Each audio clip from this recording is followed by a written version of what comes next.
Assalamualaikum warahmatullahi wabarakatuh. Selamat malam semua, selamat istirahat. Di sini kami kelompok 6, di sini kami akan membahas mengenai PKM GT. Apa yang PKM GT yang kami buat adalah PKM mengenai perilaku hedonisme dan konsumtif di kalangan anak muda.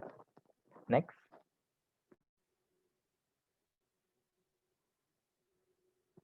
Berikut adalah kelompok-kelompok 6, kelompok kami, kelompok PKM yang membahas mengenai hal yang tadi, yang diketuai oleh Muhammad Fadli Fauzi dan sisanya anggota yaitu Fikri Fauzi, Ilma Yunar Hapsari, Hadrian Gaudentius, Ilham Nerosda Syafa, via Niswatus Solihah. Next. Dan untuk selanjutnya, silakan untuk para narasumber untuk memberikan keterangan-keterangan dan klarifikasi mengenai apa yang kita bahas, apa yang kita kerjakan selama ini, untuk memberikan penjelasan yang lebih supaya pendengar lebih paham mengenai apa PKM kita. Untuk narasumber sekalian, waktu dan tempat dipersilahkan. Ya, baik, terima kasih. Yang masuk pada pendahuluan. Pertama, melatar belakangi kita membuat PKM yang berjudul Sosialisasi untuk Anak Muda agar terhindar dari perilaku hedonisme dan konsumtif. Yang pertama adalah perkembangan zaman. Perkembangan zaman itu membawa perubahan kepada teknologi, di mana teknologi itu mempermudah pekerjaan manusia. Dengan semakin canggihnya teknologi, maka pekerjaan manusia tersebut akan semakin mudah. Dengan semakin mudahnya pekerjaan manusia, hal-hal yang seperti membuat pakaian yang berbau industri itu akan semakin dimudahkan sehingga produksi akan semakin banyak dan orang-orang bisa mengakses hal-hal tersebut dengan lebih mudah. Nah, dengan kebutuhan-kebutuhan tersebut dapat diakses dengan lebih mudah, maka orang-orang akan cenderung menyukai hal-hal tersebut. Dan muncullah tren. Tren itu merupakan suatu gerakan naik atau turun dalam jangka panjang yang diperoleh dari rata-rata perubahan dari waktu ke waktu. Jadi segala hal itu dapat menjadi tren yang dalam jangka waktu tersebut itu naik atau turun. Seperti halnya makanan, pakaian, dan yang lainnya. Nah, tren yang berkembang pada zaman ini, zaman yang memasuki revolusi industri 4.0, di mana segalanya terhubung dengan internet, segalanya lebih mudah diakses. Tren-tren tersebut adalah tren film, tren makanan. Semuanya itu tersebar dengan mudah di internet. Dan yang pengguna internet itu kebanyakan berasal dari remaja. Nah, para remaja ini yang dengan mudahnya mengakses informasi tersebut, dengan mudahnya mengikuti tren yang ada, maka remaja yang pada halnya itu adalah anak yang sedang mencari jati diri tersebut akan cenderung mengikuti tren-tren yang ada, mengikuti hal-hal yang sedang dilihat oleh banyak orang. Sehingga di sana muncullah gaya hidup konsumtif dan hedonisme. Gaya konsumtif dan hedonisme ini merupakan gaya hidup di mana orang itu mementingkan kesenangan. Jadi orang itu akan cenderung memboroskan material seperti membeli barang yang sebenarnya tak berguna untuk kesenangan belaka. Nah, kami juga telah mengadakan survei bahwa 50,6% dari responden pada survei kami itu mengikuti tren. Mereka mengikuti daripada tren tersebut dan membuktikan bahwa gaya hidup hedonisme itu terjadi pada anak muda zaman sekarang ini. Ya, mungkin bisa dilanjutkan oleh narasumber lain.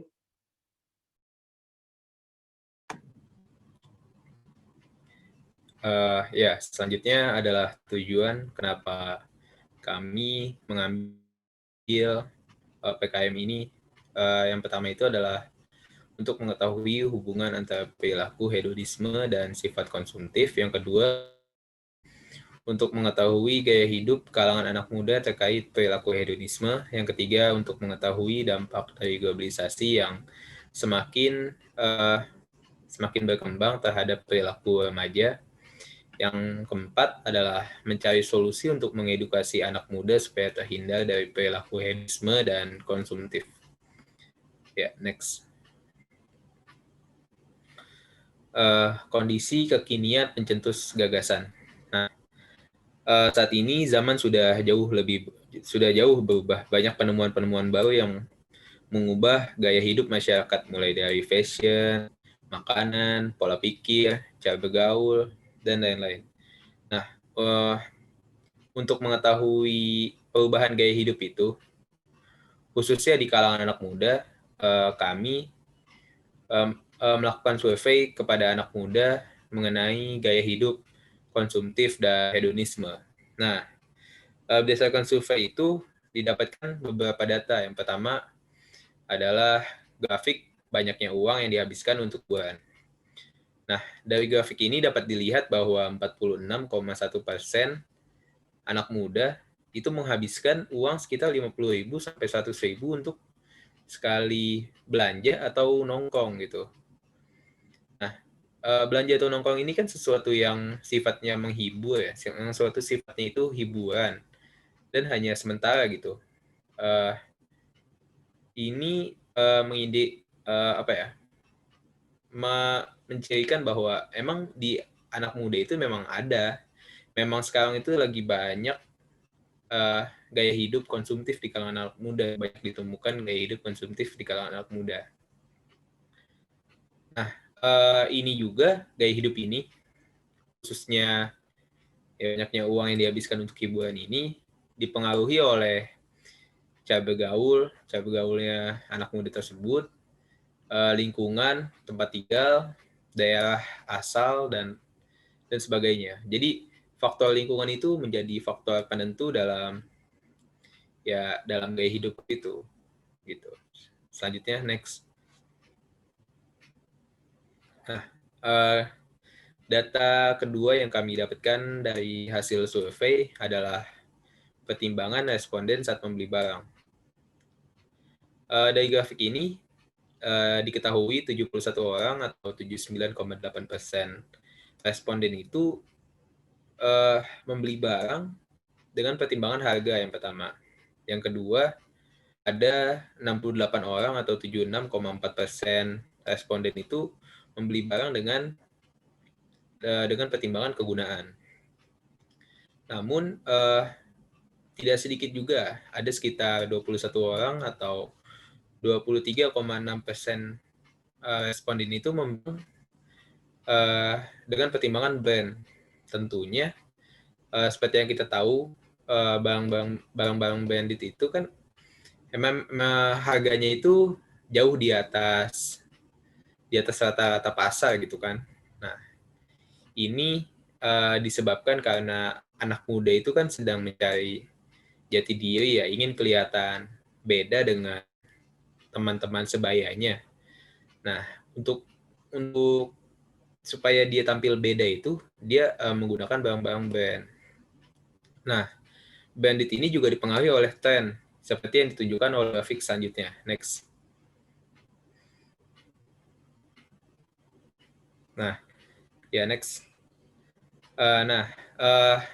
Tren. Tadi barang-barang branded itu masuk dalam tren yang ada saat ini gitu. Nah, berdasarkan survei, dapat dilihat 65,2% anak muda itu kadang-kadang mengikuti tren. Tren ini tentunya dapat bersifat positif ataupun negatif. Nah, positifnya itu bisa memanfaatkan tren itu untuk kegiatan-kegiatan positif gitu, kayak misalkan dulu kan sempat tren ikut kayak gitulah, pokoknya banyak yang kegiatan positif dapat diikuti oleh satu tren. Nah, namun ada juga dampak negatifnya dari tren itu. Jadi kayak anak muda itu kan sedang mencari jati diri ya. Jadi tren itu dapat semacam arus yang dapat membawa anak muda itu ke dalam suatu tren yang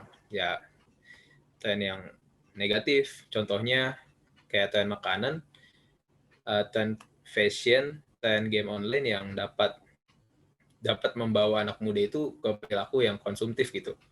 Yang kadang-kadang ada tren yang membeli barang yang sebenarnya tidak sesuai kebutuhan diri gitu. Hanya sekedar keinginan untuk mengikuti tren tersebut. Jadi ada semacam pemborosan yang dilakukan gitu. Ya, next. Nah, berdasarkan survei juga didapatkan bahwa promosi dalam toko online atau e-commerce itu mempengaruhi daya beli anak muda. Dapat dilihat 50,6% anak muda itu ya mempertimbangkan promosi dalam pembelian barang online gitu. Jadi promosi ini dapat menyebabkan konsumen itu membeli barang hanya karena sedang ada promosi, mumpung harganya murah gitu. Namun tidak memikirkan kegunaan dan kebutuhan, hanya sekedar keinginan. Balik lagi tadi, yang menyebabkan konsumtif dan hedonisme itu adalah masyarakat itu membeli barang tidak sesuai dengan kebutuhan, tapi hanya untuk keinginan diri gitu, hanya untuk kesenangan diri. Gitu. Nah, jadi adanya promo ini ya dapat bersifat negatif, namun ada juga dampak positifnya seperti kita dapat membeli barang dengan harga yang lebih terjangkau gitu. Ya, next. Lalu kita beralih ke arah solusi apa sih yang pernah ditawarkan sebelum kita lakukan mengenai PKM kita ini. Tentu hal ini sudah menjadi hal yang sudah ada sejak dahulu dan menjadi permasalahan juga dari dulu. Karenanya banyak percobaan penelitian dan untuk mengatasi masalah ini. Salah satunya adalah kampanye yang di sekolah-sekolah yang dilakukan oleh beberapa lembaga atau komunitas seperti yang dilakukan oleh seorang mahasiswa Universitas Negeri Semarang yang berupaya meminimalisasi perilaku konsumtif melalui layanan konseling kelompok di SMPN 12 Semarang. Nah, lalu jadi pertanyaan adalah, apa sih konseling kelompok itu? Lalu menurut Wibowo 2005, konseling kelompok merupakan hubungan antar pribadi yang menekankan pada proses berpikir secara sadar, perasaan-perasaan dan perilaku-perilaku anggota untuk meningkatkan kesadaran akan pertumbuhan dan perkembangan individu yang sehat. Nah, konseling kelompok merupakan upaya bantuan untuk dapat memecahkan masalah siswa dengan memanfaatkan dinamika kelompok, keadaan, dan situasi dalam pelaksanaan layanan konselingnya. Hal ini sangat efektif bagi siswa tentunya untuk meminimalisasi perilaku konsumtif siswa apalagi. Karena melalui dinamika kelompok ini, anggota itu dituntut untuk bisa menghargai orang lain juga, menaati aturan-aturan yang telah disepakati oleh semua anggota, dan anggota mendapatkan banyak saran serta masukan dari rekan-rekan yang lainnya berkaitan dengan upaya meminimalisasi perilaku-perilaku negatif, salah satunya konsumtif dan hedonisme.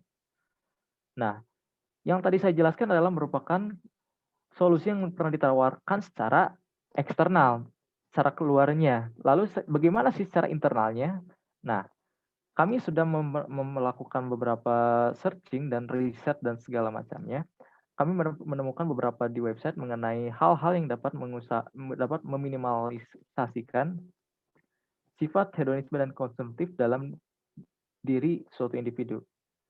Yang pertama ada selektif dalam pemilih pergaulan, dekat dengan agama dan Tuhan, hidup secara sederhana, membuat skala prioritas, menyibukkan diri dengan bekerja. Nah, lalu kita yang pertama adalah masuk ke dalam selektif dalam memilih pergaulan. Mengapa demikian? Manusia memerlukan manusia lainnya untuk hidup. Tentu itu. Karenanya manusia tidak bisa hidup sendiri. Bergaul merupakan salah satu solusi dari kehampaan dan kesepian hidup suatu individu.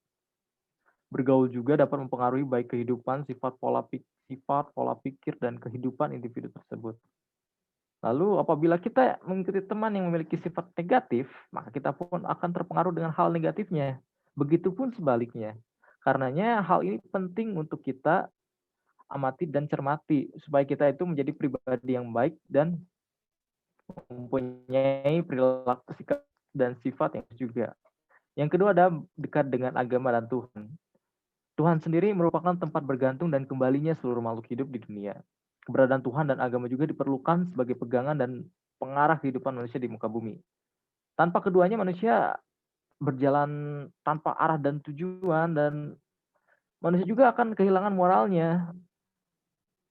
Lalu moral itu apa sih? Moral itu adalah suatu hal yang membedakan antara baik dan buruk. Coba bayangkan apabila hal yang namanya moral itu tidak ada, pasti dunia sudah kacau.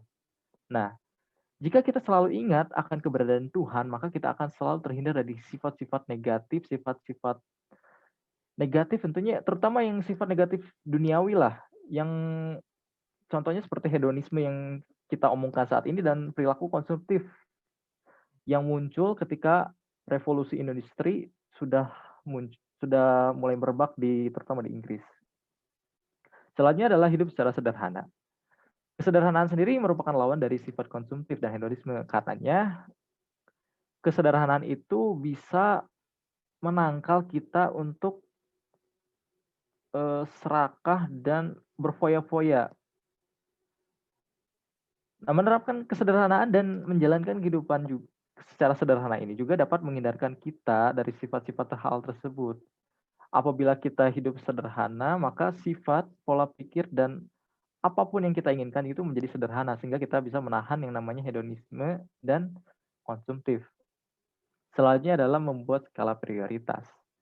Nah, lalu apa sih fungsinya? Ini tidak bisa tentunya ini bisa dibilang tidak semua orang bisa menerapkan hal ini, karena ada orang yang benar-benar suka apabila ia diarahkan, ada juga orang yang begitu menerapkan menilai praktisnya saja gitu, pragmatis dan utilitarianismenya gitu, seperti itu.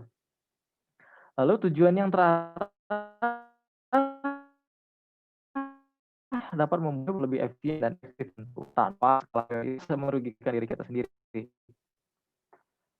Selanjutnya adalah menyibukkan dengan bekerja adalah musuh besar dalam kehidupan manusia, apalagi di abad modern saat ini. Banyak hal-hal yang terjadi apabila manusia itu bosan. Mereka itu selalu mencari-cari cara untuk menyibukkan dirinya supaya mereka itu tidak terkena yang namanya dengan kebosanan. Hal yang bisa dilakukan manusia itu beragam hal, seperti berbelanja, berwisata, bekerja, dan lain sebagainya. Nah, sebenarnya menyibukkan diri juga tidak harus hal-hal yang saya sebutkan barusan. Menyibukkan diri juga bisa dengan cara kita bekerja supaya mengurangi hasrat duniawi kita, hasrat untuk bersikap konsumtif dan hedonistis dalam rangka untuk membunuh rasa bosannya itu sendiri. Next.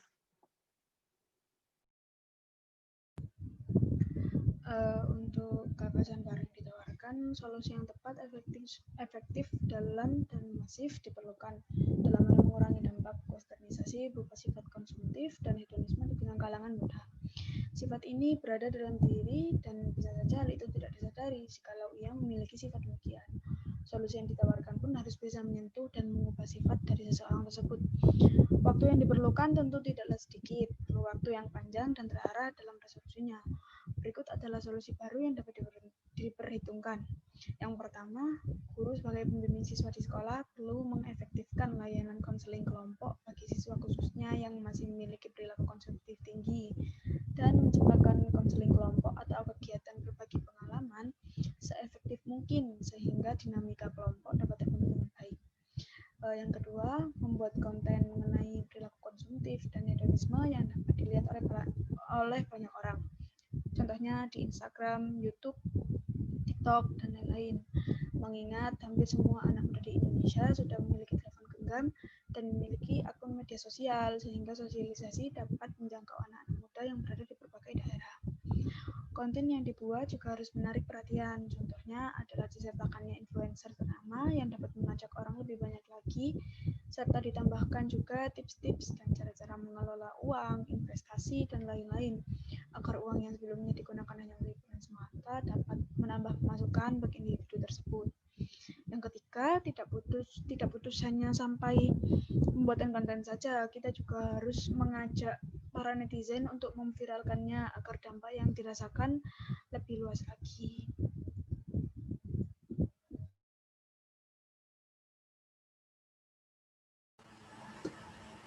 Baik, Dengan adanya gagasan di atas, pasti kita memerlukan pihak-pihak yang dapat membantu kita untuk mengimplementasikan gagasan kita. Yang pertama adalah anak muda. Peran anak muda untuk meminimalisasi gaya hidup konsumtif dan hedonisme sangatlah penting, karena kebanyakan orang yang mengikuti gaya hidup ini adalah anak muda. Di sini, anak muda diharapkan segera membenahi gaya hidup mereka dengan cara menabung, membeli barang sesuai kebutuhan, membuat skala prioritas, dan semacamnya. Karena hal ini bertujuan agar anak muda dapat menyebarkan kebiasaan tersebut kepada teman-teman terdekatnya, sehingga kebiasaan tersebut dapat menyebar ke arah yang lebih luas lagi. Yang kedua adalah orang tua. Peran orang tua dalam mendidik anak sangatlah penting karena orang tua merupakan tempat belajar pertama bagi seorang anak dan pengaruh orang tua yang cukup besar untuk menentukan karakter seorang anak. Di sini diharapkan orang tua dapat mengedukasi anak agar terhindar dari gaya hidup konsumtif serta hedonisme. Yang ketiga adalah sekolah beserta guru. Sekolah termasuk di dalamnya adalah seorang guru merupakan salah satu yang dapat memiliki pengaruh besar untuk membangun karakter seorang siswa. Oleh karena itu, peran guru untuk meminimalisasi gaya hidup konsumtif harus dimulai sejak pendidikan dasar dengan membiasakan para siswa untuk menabung, saling membantu sesama teman, saling berbagi, dan lain-lain. Yang keempat adalah konten kreator. Di zaman modern ini, tentunya peran teknologi merupakan peran yang sangat dibutuhkan untuk menyampaikan sesuatu. Agar kampanye tersebut menarik, dibutuhkan seorang konten kreator yang dapat membuat suatu konten berisikan upaya-upaya untuk meminimalisasi gaya hidup konsumtif serta hedonisme. Yang terakhir merupakan warganet. Peran warganet untuk memviralkan konten yang telah dibuat termasuk peran yang sangat penting, karena suatu konten dapat diterima oleh banyak orang jika banyak orang juga yang membahas konten tersebut.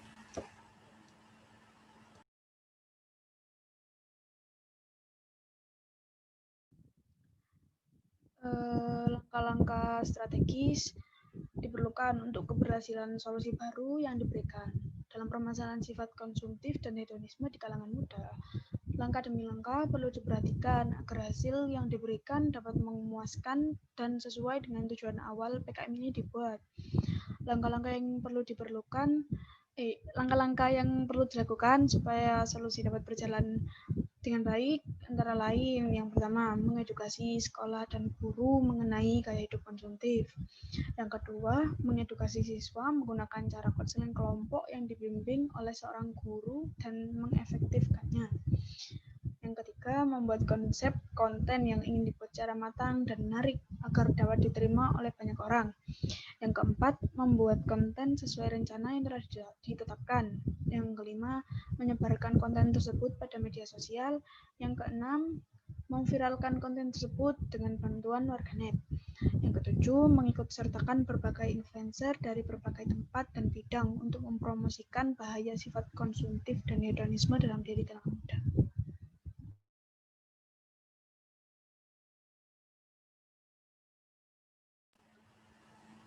Nah, kita telah sampai di inti gagasan. Berdasarkan fakta yang didapatkan melalui hasil survei, ada beberapa gagasan baru yang dapat dilakukan untuk meminimalisasi gaya hidup konsumtif dan hedonisme di kalangan anak muda. Gagasan baru tersebut adalah guru.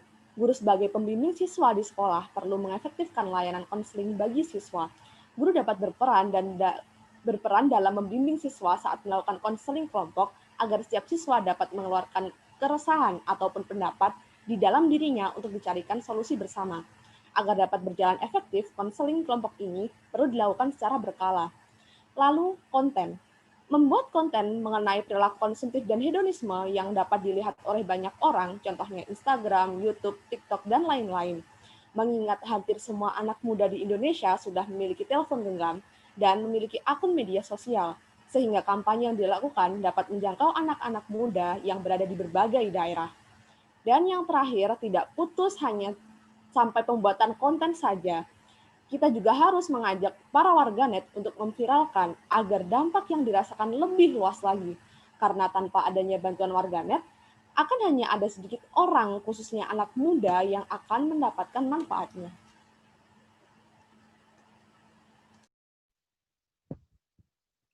Dari gagasan-gagasan yang sudah ditawarkan, Tentunya diperlukan teknik implementasi gagasan.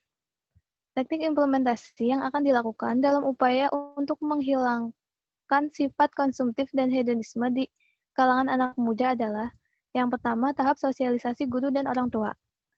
Guru dan orang tua merupakan elemen terpenting dalam kehidupan seorang anak. Peran keduanya dapat mempengaruhi cara pandang, pola pikir, dan sifat dari suatu kalangan anak muda. Oleh karena itu, sifat konsumtif dan hedonisme dapat dikurangi atau bahkan hilang dari generasi muda dan generasi mendatang melalui peran besar dari kedua elemen tersebut. Yang kedua adalah tahap pendidikan di dalam dan di luar lingkungan sekolah. Sekolah tentunya menjadi tempat mempersiapkan seseorang untuk bermasyarakat di kemudian hari. Moralitas dan sifat-sifat yang perlu dihindari haruslah diajari supaya kelak menjadi masyarakat yang baik dan patuh. Pembelajaran tentunya tidak hanya terpaku pada sekolah saja, tetapi juga pembelajaran di luar sekolah. Media sosial dapat menjadi media pembelajaran, asalkan digunakan dengan tepat dan benar. Isi konten yang disajikan tentunya perlu diperhatikan oleh pihak penyedia supaya konten yang ditampilkan dan diakses sesuai dengan umur dan konten pembelajaran. Yang ketiga adalah menyebarluaskan dan memviralkan konten anti korupsi dan hedonistis di kalangan muda melalui berbagai media. Peran warganet dan influencer dalam menyebarluaskan konten anti konsumtif dan hedonisme sangat penting supaya pesan dan pembelajaran akan hal tersebut dapat tercapai dan tentunya akan tersebar ke seluruh penjuru negeri tanpa memandang umur melalui media seperti YouTube, Facebook, Instagram, TikTok, dan lainnya. Ya, masuk pada prediksi keberhasilan. Prediksi keberhasilan mengenai gagasan kami, kegiatan meminimalisasi gaya hidup konsumtif, kami kira akan berhasil jika bantuan dari orang-orang pihak-pihak luar seperti orang tua, guru sekolah maupun influencer itu mau bekerja sama. Minimal dari para orang tua tersebut dengan adanya sosialisasi kepada orang tua akan lebih mengerti bagaimana mengarahkan anaknya supaya anaknya itu tidak terarah pada gaya hidup konsumtif dan hedonisme. Kedua, sekolah-sekolah yang ada di Indonesia yang tentunya belum merata, belum semuanya sama itu perlu disamakan atau perlu diberitahu mengenai gagasan yang tertera pada gagasan baru yang kami tawarkan tersebut. Terakhir yaitu pihak influencer. Pihak influencer perlu lebih banyak untuk membuat konten-konten yang mengedukasi, serta para warganet juga perlu memviralkan hal-hal yang mengedukasi setidaknya, supaya hal-hal yang dilihat oleh anak muda itu hal-hal positif.